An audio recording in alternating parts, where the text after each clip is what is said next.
ఎవరైతే కాంట్రాక్టు పనులు చేస్తూ వేల కోట్లు దోచుకున్నారో వారే అవినీతి గురించి మాట్లాడటం సిగ్గుచేటని కడప నగర మేయర్ సురేష్ బాబు అన్నారు. నగరపాలక సంస్థలో నిధుల దుర్వినియోగం చేశారన్న అభియోగంపై షోకాజ్ నోటీసు అందుకున్న మేయర్ సురేష్ బాబు మీడియా ముఖంగా స్పందించారు. వైఎస్ రాజశేఖర రెడ్డి హయాంలో కడప నగర అభివృద్ధి కోసం 12,000 కోట్ల రూపాయలు పనులు జరిగినా అందులో తాను ఒక్క రూపాయి పని కూడా చేయలేదన్నారు. అలాంటి తనపై తన కుటుంబంపై నిందారోపణలు చేయడం సబబు కాదని మేయర్ సురేష్ బాబు తీవ్ర స్థాయిలో ధ్వజమెత్తారు. నాకు వచ్చిన నోటీసు కేవలం నేను డబ్బులు దుర్వినియోగం చేశాను, నా కొడుకు కాంట్రాక్ట్లో ఉన్నాడు అనే అభియోగం నొప్పి నా 50 ఏళ్ల చరిత్రలో నిజంగా మా కుటుంబం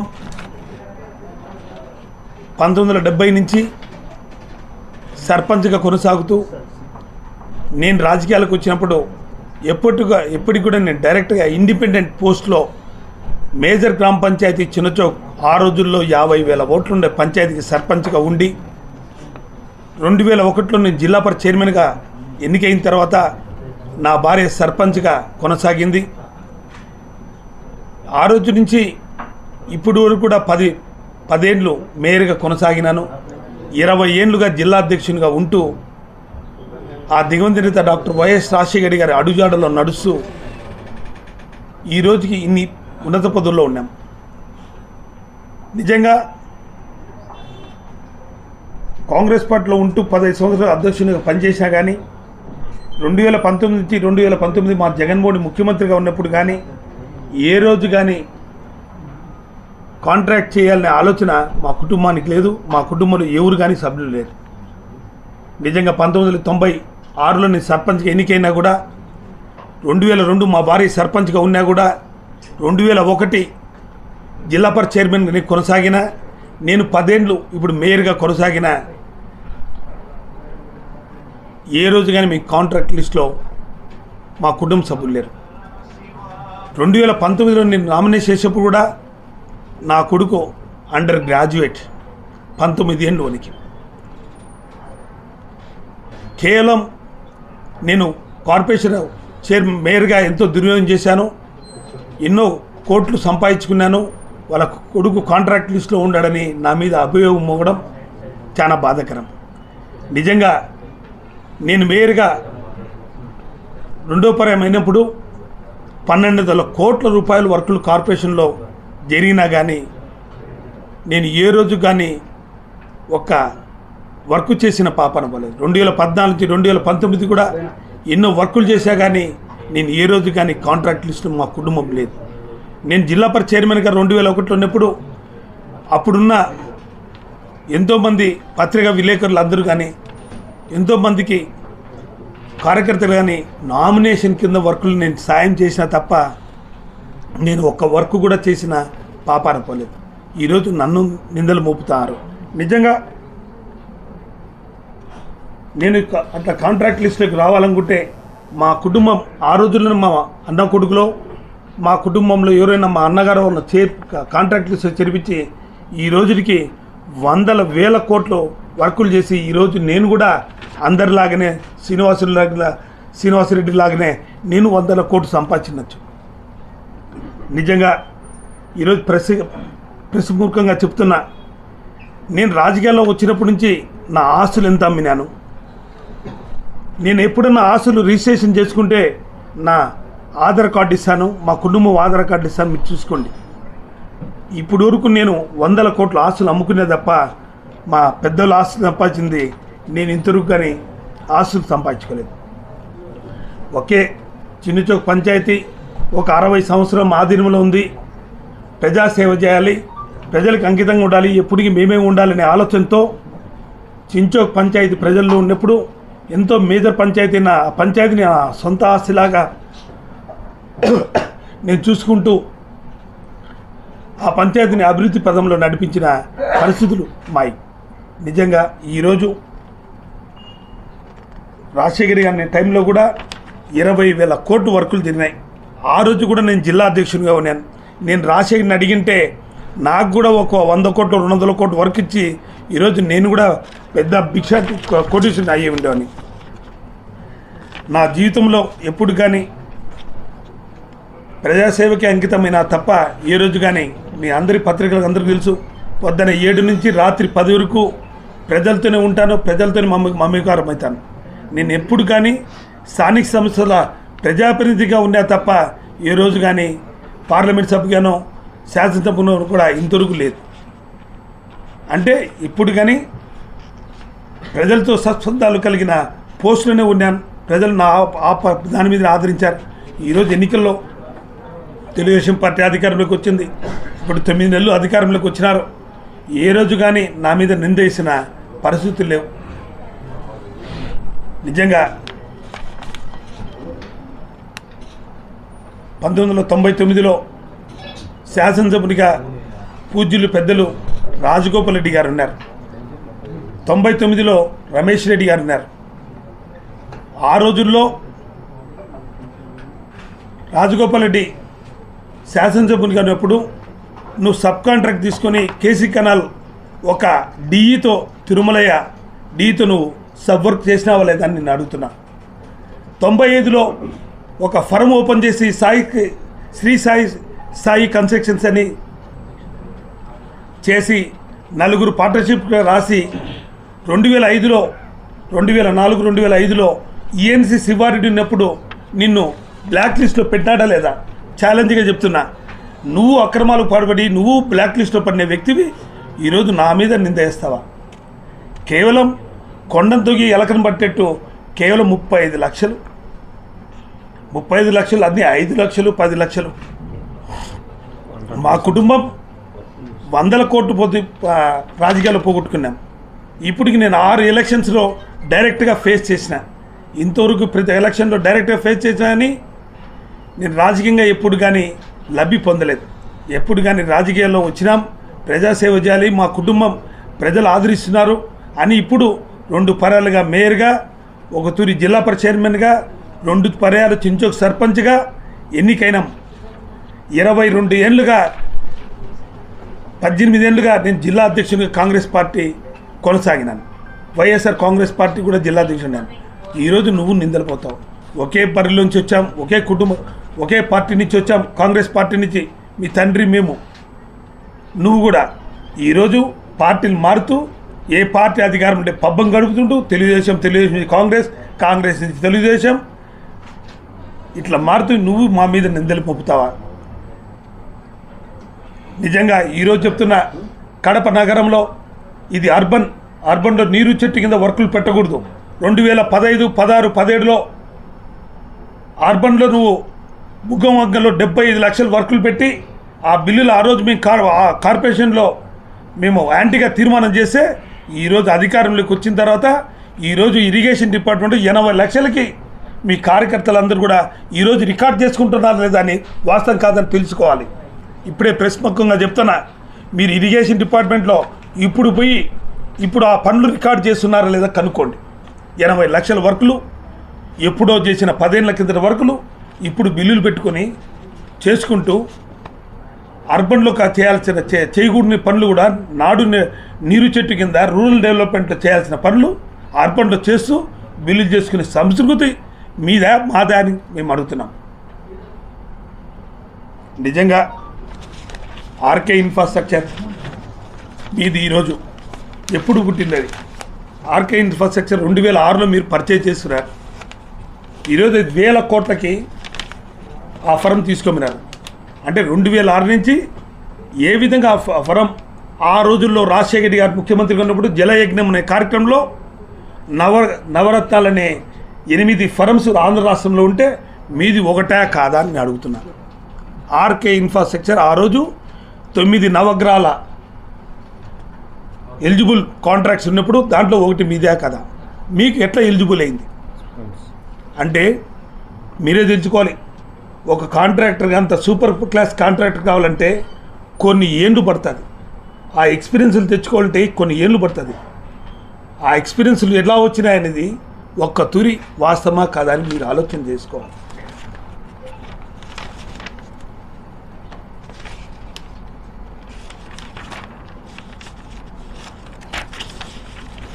నిజంగా ఎవరికైనా ప్రేమ ఉంటుంది, తన కొడుకుని ప్రయోగం చేయాలి, నేను ముఖ్యమంత్రి, నేను మంత్రి, ఎమ్మెల్యేనైతేనే నిజంగా కడప నగరంలో 9 నెలలు చూసినారు. క్రికెట్ బోర్డు అధ్యక్షునిగా వాళ్ళ కొడుకుని చేసుకోవాలని ఇంట్లో 6 గంటల సేపు ఆ మెంబర్స్ని నిర్బంధించి మిగతా వాళ్ళందరూ వస్తారు, మీరు రాజీనామా చేయండి అని. వాస్తవాలా కాదా అని మీకు తెలుసుకోవాలి. అధికారంలోకి వచ్చిన 2 నెలలకే కడప నగరంలో కొన్ని ఏండ్ల నుంచి పార్టీలకు అతీతంగా, కులాలకు అతీతంగా అన్ని సామాజిక వర్గాలు, తెలుగుదేశంలో అందరూ ఉన్నారు, ఎంతోమంది లీడర్లు ఉన్నారు, ఎంతోమంది బ్రాంచ్ షాపులు ఉన్నాయి, బార్లు ఉన్నాయి. గత ప్రభుత్వంలో ఎవరు ఏ పార్టీ వారిని మేము చూసేవాళ్ళం కాదు. ఇప్పుడు సంస్కృతి ఎలా వచ్చిందంటే, మా ప్రభుత్వం వచ్చింది, ఎవరైనా సరే బార్లు మాకు హ్యాండ్ ఓవర్ చేయాలి, మా అనుచరులు బాగుండాలి అని కొన్ని బార్లు హ్యాండ్ ఓవర్ చేసుకున్నారు లేదా మీరు ఆలోచన చేసి చెప్పాలి. నిజంగా 2 బార్లు, ఎనుముకపల్లి బార్, లక్ష్మీరంగ థియేటర్ తగిన బారు ఒక ప్రముఖ వ్యక్తిది, కడప నగరంలో ఉండే వ్యక్తిది. ఆ బార్ని హ్యాండ్ ఓవర్ చేసుకున్నారు లేదని ఈరోజు మీ సభాముఖంగా అడుగుతున్నా. అదేవిధంగా కార్పొరేషన్లో గత ప్రభుత్వంలో అవినీతి అని మాట్లాడతారు. మీ పత్రికలు ఉన్నాయి. మీరు ఎన్నోతుళ్ళు వైఎస్ఆర్ కాంగ్రెస్ పార్టీ మేము అధికారంలో ఉన్నాం, మీరందరూ కూడా ఒక ఐఏఎస్ ఆఫీసర్ ఎంతో బాగా పనిచేస్తున్నాడు, ఎంతో ముందుకు తీసుకుపోతాడు, పాలకవర్గం కన్నా ఐఏఎస్ ఆఫీసర్ పొద్దున 5 నుంచి లేచి తిరుగుతున్నాడు, ప్రజలకి కరెక్ట్ టైంగా సమ్మర్లో కానీ ఏది కానీ నీళ్ళు ఇస్తున్నాడు, ఆయన వల్లనే కార్పొరేషన్ అభివృద్ధి జరిగిందని మీరు అన్నారు. కానీ ఆ రోజు అధికారంలో ఉన్న పార్టీ, మా ముఖ్యమంత్రి జగన్మోహన్ రెడ్డి గారు అన్ని డబ్బులు ఇచ్చినారు కాబట్టి, 1700 కోట్ల డబ్బులు ఇచ్చినారు కాబట్టి అభివృద్ధి పదంలో ముందుకు నడుపుతూ కరప్షన్ లేని వ్యవస్థని ఐఏఎస్ ఆఫీసర్ని వేసి చేసిన ఘనత వైఎస్ఆర్ కాంగ్రెస్ పార్టీకి దొరుకుతుంది. ఈరోజు అధికారంలో మీకు వచ్చినారు, రాష్ట్రం అంతా ఐఏఎస్ ఆఫీసర్లు ఉన్నారు. మీరు కడప కార్పొరేషన్లో దుర్వినియోగం చేయాలనే ఈరోజు ఒక కేసులో ఉండే అతన్ని తీసుకొచ్చి ఈడ వేసి మీరు పాలకవర్గం చేశారు. ఈరోజు ప్రతి ఒక్క దాంట్లో కూడా అల్టిమేట్ జారీ చేస్తారు. ఇప్పుడు టెండర్లు జరిగిన 15th ఫైనాన్స్ కార్పొరేషన్ వర్కులు టెండర్లు వస్తే ప్రతి ఒక్క ఆన్లైన్లో టెండర్ వేసే మనుషుల్ని కూడా వాళ్ళని బెదిరించి, మీరు ఎవరు కానీ వైఎస్ఆర్సీపీ కార్యకర్తలకి టెండర్ వేయద్దండి, వేస్తే మా టీడీపీ వాళ్ళు వేయాలి, ఎవరిన ఇస్తే వేసే కరిచర్లు ఉంటాయి, విజిలెన్స్ ఎంక్వైరింగ్ అంటాయి, అవి చేస్తాం ఇవి చేస్తామంటారు. అంటే ఈరోజు నేను కుర్చీ వేయలేదు కాబట్టే,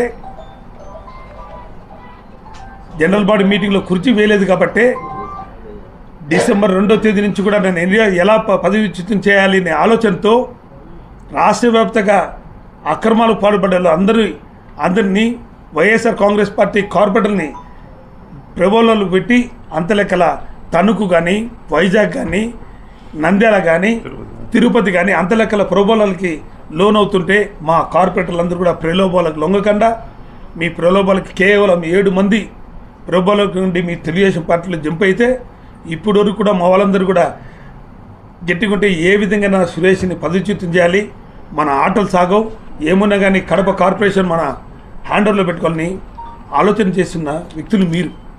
15th ఫైనాన్స్ విషయంలో అయితే కానీ, అన్ని టెండర్లలో విషయం కానీ హుకుం జారీ చేసి ఎవరిని వేయనీకుండా వాళ్ళు గుత్తేధిపత్యం చేయాలనే ఆలోచనతో వాళ్ళు ఆలోచన చేస్తున్నారు.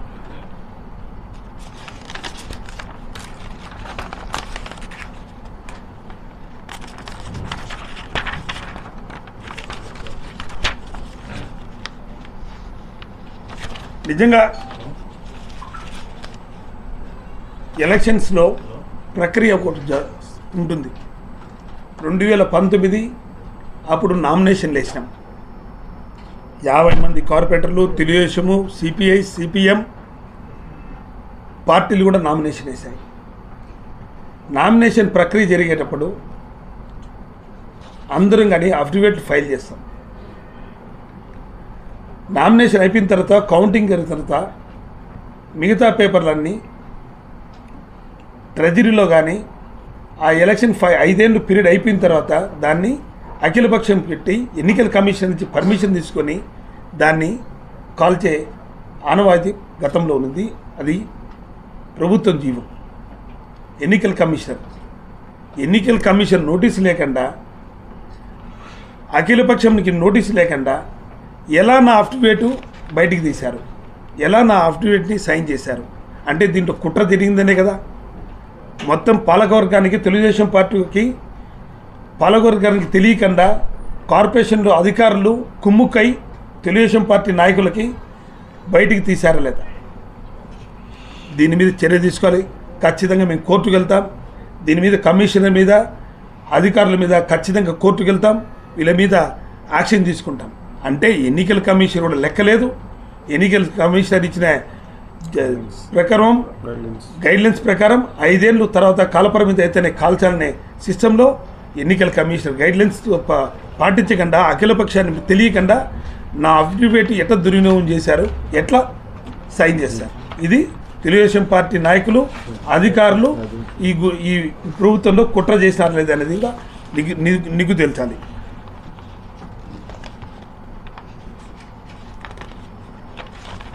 నాకు నోటీసులు రాత్రి ఇచ్చారు. దాంట్లో కూడా సరిగా ఒక పత్రం ఇలేదు. అన్నీ కూడా నేను సైన్ చేశాను. ఎగ్జర్ 1, ఎగ్జర్ 2, ఎగ్జర్ 3, ఎగ్జర్ 4, ఎగ్జర్ 5. మీరు కార్పొరేషన్ అధికారులు అండి. నాకు అన్నీ కూడా వచ్చిన కాపీల్లో కూడా సరిగా ప్రింట్అవుట్ లేదు. నాకు మళ్ళీ ఇవ్వండి అని చెప్పి అడిగాను. వాళ్ళకి ఇచ్చే నోటీస్ ఇచ్చేదంటే మీకు చెప్తున్నా. నిన్న సాయంత్రం 7 గంటలకు ఇచ్చారు. నేను అన్ని దాంట్లో సైన్ చేశాను. అధికారులు కూడా నాకు సరిగా లేదని దానికి కూడా నోట్ రాసి ఇచ్చాను.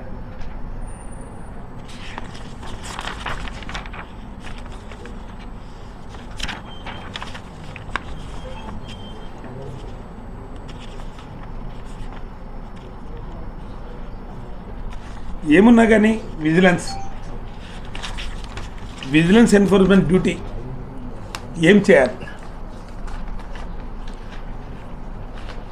ఏమైనా క్వాలిటీ చూడాలి, దాంట్లో తప్పులు చేస్తుంటే రికవరీ చేయాలి, ఆ పనులు చేయాలి. కానీ విజిలెన్స్ ఎంక్వైరీ అని చెప్పేసి ఇన్ఫర్మేషన్ తీసుకొని నా కొడుకు కాంట్రాక్టరా నిజంగా అధికారులు ఇప్పుడు ఎన్ని వర్కులు చేశాను ఈ ప్రభుత్వంలో గడిచిన 30 ఏళ్ళు నా రాజకీయ జీవితంలో ఎక్కడ కానీ కాంట్రాక్ట్లు ఇస్తలేదు.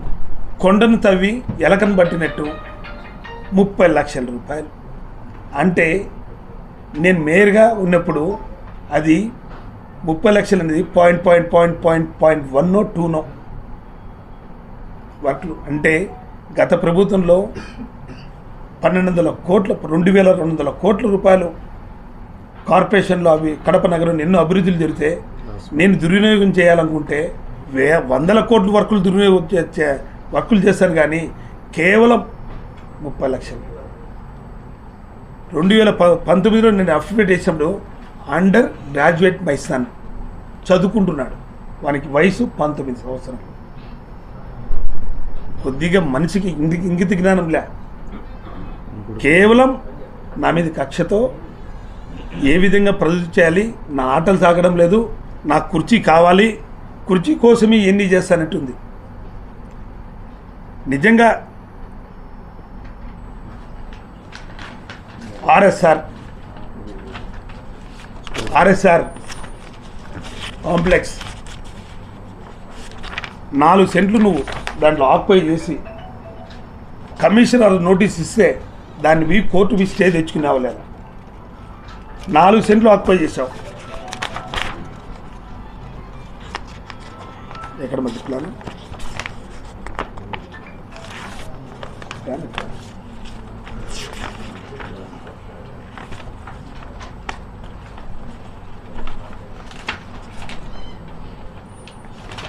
నీకు తెలిసినా కూడా నువ్వే పెట్టి కొలతలకి దాని తర్వాత 4 సెంట్లు ఉందని చెప్పేసి వాళ్ళు రికార్డెడ్గా ఇచ్చిన మళ్ళీ ఆ తర్వాత కోర్టు విస్తే తెచ్చుకున్నాం. దాన్ని పక్కన మీ కాపీ ఇస్తా. దాని పక్కన మాజీ మండలాధ్యక్షుడు మధుసూదన్ రెడ్డి 1986 ఆయన మండలాధ్యక్షుడు. వాళ్ళ చెల్లెలు పశువు కుంకుమతో ఆమెకు ఇచ్చిన స్థలం. మీ ప్రభుత్వం వచ్చిన తర్వాత ఆమెను స్టేషన్ పిలిపించి ఆ స్థలాన్ని కబ్జా చేయాలని మీరు ప్రయత్నం చేసినారు లేదా?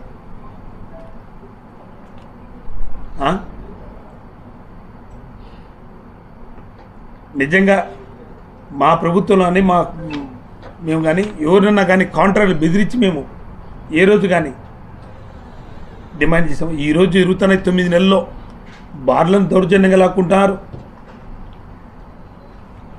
ఏమున్నా కానీ శాసనసభని ఒకటే అడుగుతున్నా, 9 నెలలు అధికారంలోకి వచ్చినారు మీరు. ఏ మీటింగ్లో శాసనసభ మీటింగ్లు జరుగుతున్నాయి, ఎంతసేపు గంజాయి గావా ఇయే ఎత్తావు కానీ ప్రజా సమస్యలు పోరాటం చేస్తాం, ప్రజలకు ఏం ఫండ్స్ చేస్తాం. ఇంతవరకు 10 నెలలు అవుతుంది అధికారంలోకి వచ్చి. ఒక్క రూపాయి అంటే ఒక రూపాయి, ఒక పైసా రాష్ట్ర ప్రభుత్వం నుంచి తీసుకొచ్చినావా? ఇంతమంది పత్రిక లేకుండా ఏమమ్మా 11 నెలలైందే, నువ్వు ఎలక్షన్ ముందు ఇన్ని వాగ్దానాలు చేసావే, ఈ ఒక్కటన్నా చేసావా నువ్వు? మీరు అడిగారా? 11 నెలలు అవుతుంది, ఇప్పుడు ఒక రూపాయి తెచ్చావా? ఒక పైసా తెచ్చిందా 11 నెలలలో? వాళ్ళు మాట్లాడతారు. మా ప్రభుత్వంలో మా కార్పొరేషన్ నిధులతో ఓపెనింగ్లు టెంకాయలు, అంటే మేము టెండర్లు పెట్టింది మా కార్పొరేషన్ డబ్బు, అవి టెంకాయలు కొడతారు. ఎన్నికల ముందు వాగ్దానాన్ని ఇచ్చినవే, రవీంద్రనాథ్ బ్రిడ్జ్ నా సొంత నిధులతో చేశాను, ఇప్పుడు 11 నెలలైంది. ఎందుకు నీ సొంత నిధుల్లో? మేము వేసిన టెండర్ని దాన్ని క్యాన్సిల్ చేసి ఆ గుత్తేదారితో పని చేయించాలి కదా, పని చేయించాల్సింది పోయి దాని టెండర్ క్యాన్సిల్ చేస్తాం. మా ప్రభుత్వంలో కడప నగరానికి శుద్ధశుద్ధితో నీళ్ళు ఇవ్వాలి, 24/7 నీళ్ళు ఇవ్వాలని ఆలోచన. 2 పర్యాలు, ఒక తూరి రాజశేఖర్ గారు, ఒక తూరి జగన్మోహన్ రెడ్డి గారు ముఖ్యమంత్రిగా ఉన్నారు.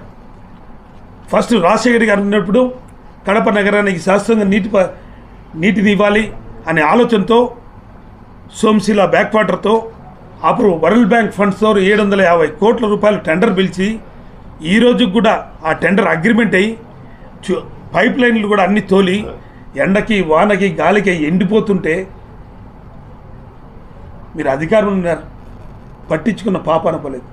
ఆ రోజు 2011లో ముఖ్యమంత్రి రోసయ్య ఉన్నప్పుడు నెదురుమల్లి సోమిరెడ్డి చంద్రమోహన్ రెడ్డితో సోమశిల బ్యాక్ వాటర్ అన్ని కడపకు తీసుకొని తరలిపోతున్నారు, మా నెల్లూరు ఏడారిని చేస్తున్నారు, దాన్ని ఇమీడియట్గా స్టాప్ చేయాలని చెప్తే రోసయ్య మీరు చెప్పిన దానికి అతని ఆ వర్క్నే వరల్డ్ బ్యాంక్ నుంచి 750 కోట్లు టెండర్ జరిగిన వర్క్ని ఆల్రెడీ కాంట్రాక్టర్ టెండర్ అయ్యి గుత్తేదారుడు ఆల్రెడీ పైపులని తోలిన తర్వాత దాన్ని వర్క్ క్యాన్సిల్ చేసింది మీరా కాదా? ఈరోజు జగన్మోహన్ గారు ముఖ్యమంత్రి అయిన తర్వాత ఏది ఫీజిబిలిటీ ఉంది? సోమశిల వాటర్ ఫీజిబిలిటీ ఉందా? గండికోట వాటర్ ఫీజిబిలిటీ ఉందా? బ్రహ్మసాగర్ నుంచి ఫీజిబిలిటీ రిపోర్ట్ ఉందని చూసి 4 ఏళ్ళు దాన్ని సర్వేలు చేసి బ్రహ్మసాగరం నుంచి 1.5 టీఎంసీ అష్యూడ్ వాటర్ తీసుకొని 530 కోట్ల రూపాయలు టెండర్ పెట్టి 4 తులు టెండర్ పిలిచినా ఎవరు వేయకపోతే 5వ తురి ఒక జాయింట్ వెంచర్తో హైదరాబాద్ వాళ్ళతో చెన్నై వాళ్ళతో వేయిస్తే ఈరోజు టెండర్ అగ్రిమెంట్ అయ్యి అన్నీ అతను రికార్డ్స్ కానీ తీసుకొని ఫీల్డ్ మీద అతను చేయాలని చూస్తే ఆ వర్క్ క్యాన్సిల్ చేసి ఈరోజు మీరు పిలిచరా చేస్తే అది జగన్మోహన్ గారి పేరు వస్తుంది. 530 కోట్లు తీసుకొస్తే అది చేసే జగన్ పేరు వస్తుంది. క్యాన్సిల్ చేసి ఈరోజు కడప నగరానికి శాశ్వతంగా నీటి పథకాన్ని చేయాల్సింది పోయి వచ్చిన వర్క్ను కూడా క్యాన్సిల్ చేసే పరిస్థితి. అంటే వర్క్ చేస్తే ఆ గుత్తేదారుడు వాళ్ళకు పలకలేదు.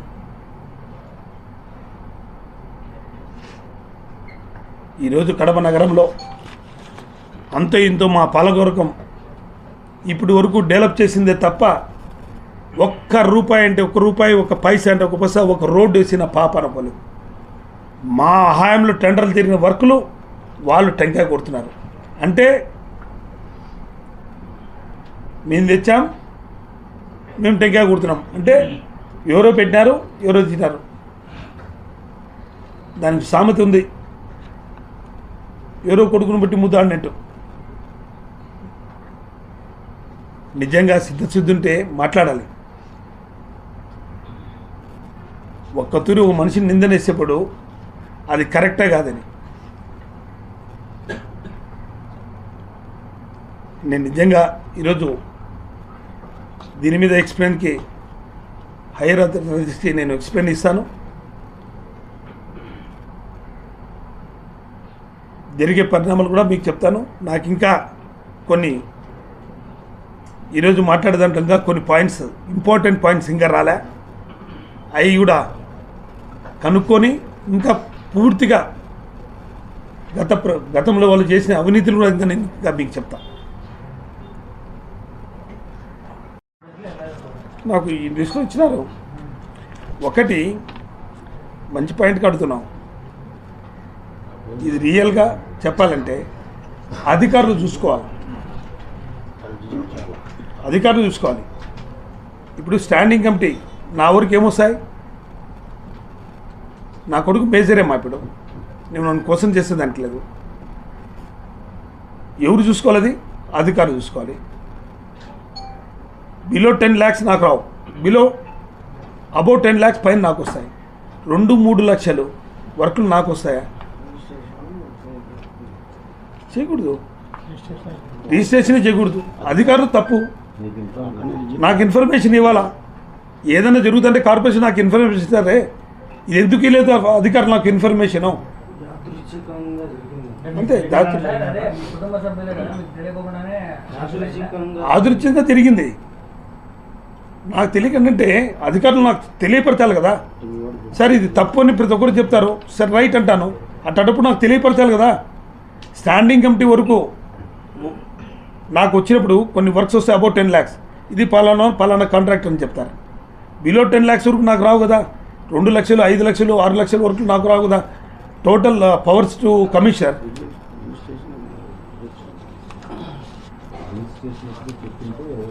మనకి చెప్పింటే తప్పు, క్యాన్సిల్ చేసింది మా.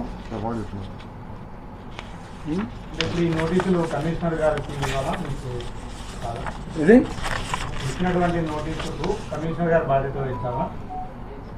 ప్రభుత్వం తీసుకుంటుంది. అది నా మీద తీసుకుంటుందా వాళ్ళ మీద తీసుకుంటుందా? ఇది జరిగేది కుట్రపూర్తిగా నా మీద జరుగుతుంది. నేను చేశాన్ని అది తేల్చాల్సింది గవర్నమెంటు, కోర్టు.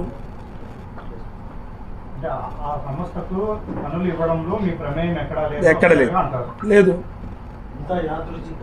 అంత యాదృచ్ఛికంగా జరిగింది.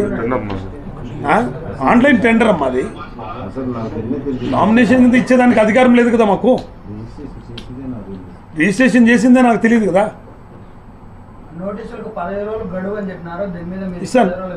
ఇస్తానమ్మా, ఖచ్చితంగా నోటీస్ తీసుకున్నాను, ఇస్తాను. నిన్న ఇచ్చారు, ఇస్తాను కూడా.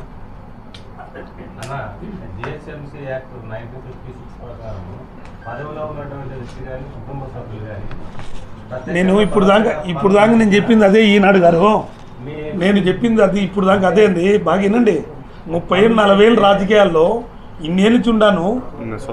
సొంతంగా ఎప్పుడు 100 కోట్లు సంపాదించవచ్చు. నేను ఎప్పుడు కానీ చేయలేదు అని చెప్పాను. నువ్వు రిపోర్ట్ గారు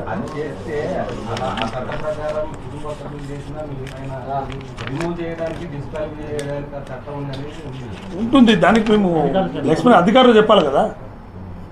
చట్టం ఉంటుంది. నాకు తెలియకుండా యాదృచ్ఛికంగా జరిగింది ఇది.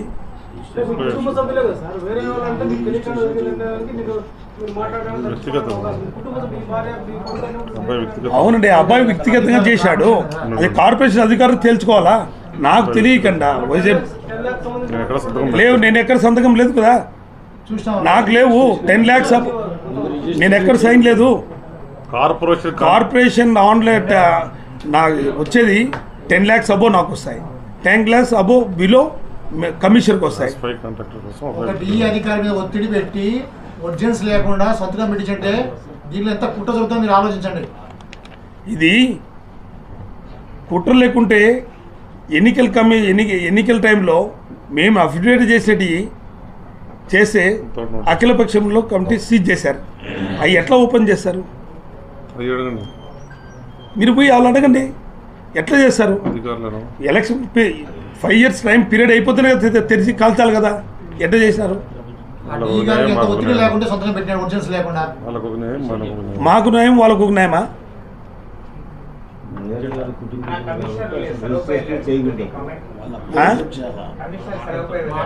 మాకేం తెలుసమ్మా. ఒకటి, నిజాయితీగా 5 ఏళ్ళు మా పీరియడ్లో ఐఏఎస్ని వేసుకొని పరిపాలన సాగించిన వ్యక్తి మా ప్రభుత్వం. ఇప్పుడు వాళ్ళ బంధువులను వేసుకొని జరుపుతున్న ప్రభుత్వం. ఇది పోయిన సంవత్సరం జూన్ జూలై నుంచి కూడా నా మీద కుట్ర జరుగుతుంది. నా మీద ఒక్కరి మీద కాదు, వైఎస్ఆర్ కాంగ్రెస్ పార్టీ లీడర్ల మీద అందరి మీద కుట్ర జరుగుతున్నాయి. ఏదో ఒకటి చేయాలి, ఏదో ఒక విధంగా పదవి చికిత్సను చేయాలా అని ఆలోచన జరుగుతున్నాయి. ఇప్పుడు తణుకుంది, 30 కౌన్సిలర్లు మున్సిపల్ చైర్మన్ మేమే, ఒక్కరన్నా ఉండారా? ఆడ దించినారు. ఇప్పుడు వైజాగ్ జరుగుతుంది, నెల్లూరు, మన తిరుపతి జరిగింది, మన నెల్లూరు జరిగింది, అన్నీ చూస్తున్నారు కదా రాష్ట్రంలో ఏ విధంగా చేస్తున్నారో.